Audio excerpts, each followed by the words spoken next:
This channel does not promote any violent, harmful, or illegal activities. All content provided by this channel is meant for an educational purpose only. বেনিয়মের অভিযোগে 4 অফিসারকে সাসপেন্ডের নির্দেশ কমিশনের। মমতা বন্দ্যোপাধ্যায়ের পর এবার নির্বাচন কমিশনকে আক্রমণ অভিষেকেরও। এখতিয়ার বহির্ভূত কাজ করছে নির্বাচন কমিশন। বিজেপিকে বাড়তি সুবিধা দেওয়ার চেষ্টা করা হচ্ছে। কমিশনকে কাজে লাগিয়ে ভোটাধিকার কেড়ে নেওয়ার চেষ্টা করছে বিজেপি। প্রতিক্রিয়া তৃণমূলের সর্বভারতীয় সাধারণ সম্পাদকের।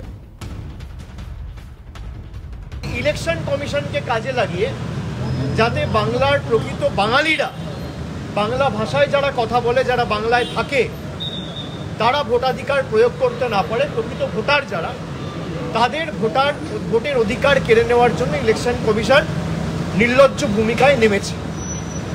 ইলেকশন কমিশনের এটা এখতিয়ার এখন নয়, তারা রাজ্য সরকারকে জানাতে পারে কি করবে কি না করবে। একটা ইলেক্টেড গভর্নমেন্ট, যে গভর্নমেন্টকে বাংলার 12 কোটি মানুষ ভোটাধিকার প্রয়োগ করে 2021 সালে নির্বাচিত করেছে, কেন্দ্রীয় সরকার প্রভাব খাটিয়ে বাংলাকে ছোট করার জন্য এবং তৃণমূল কংগ্রেসকে চাপে রাখার জন্য যেভাবে হেনস্থা করেছে বাংলার মানুষ দেখেছে। যারা বাংলাকে ছোট করছে নিজেদের রাজনৈতিক স্বার্থ চরিতার্থ করতে, তারা বিগত দিনেও জবাব পেয়েছে, আগামী দিনেও তারা শিক্ষা পাবে।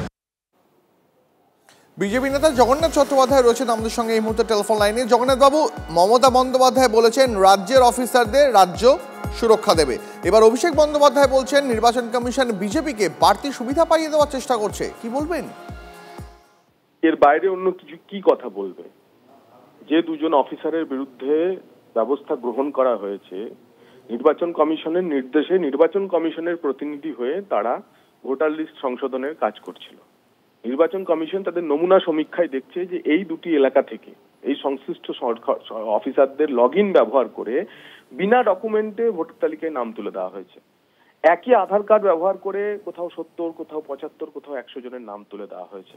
তাহলে ভারতের নির্বাচন কমিশন ভারতের গণতন্ত্রকে সুপ্রতিষ্ঠিত করার জন্য, ত্রুটিমুক্ত করার জন্য এই অফিসারদের কি পুরস্কার দেওয়া উচিত?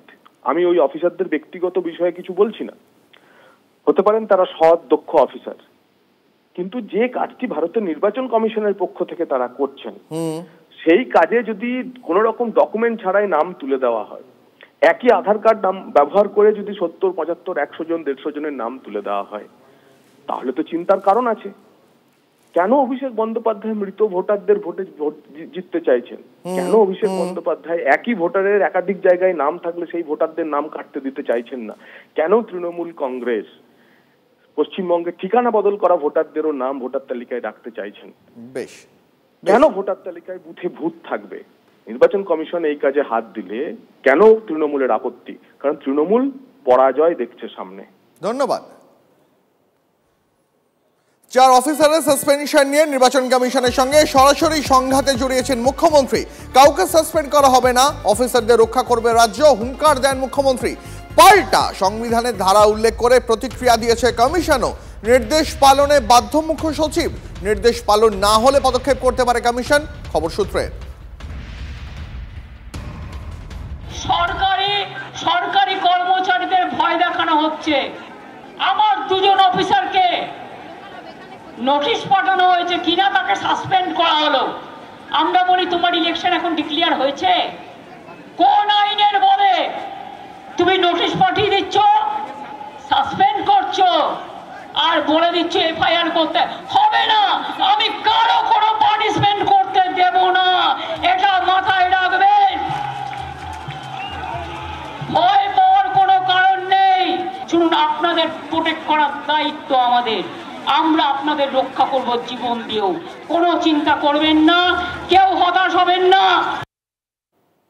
4 জন অফিসারকে সাসপেন্ডের নির্দেশ নির্বাচন কমিশনের। সেই তালিকায় রয়েছেন ময়নার ইআরও বিপ্লব সরকার।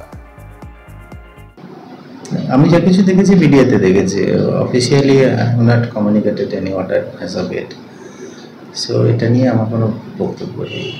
পুরো ব্যাপারটা যেহেতু মানে তদন্ত হবে, সুতরাং এই মুহূর্তে আমার মানে মিডিয়াকে কিছু বলার নেই।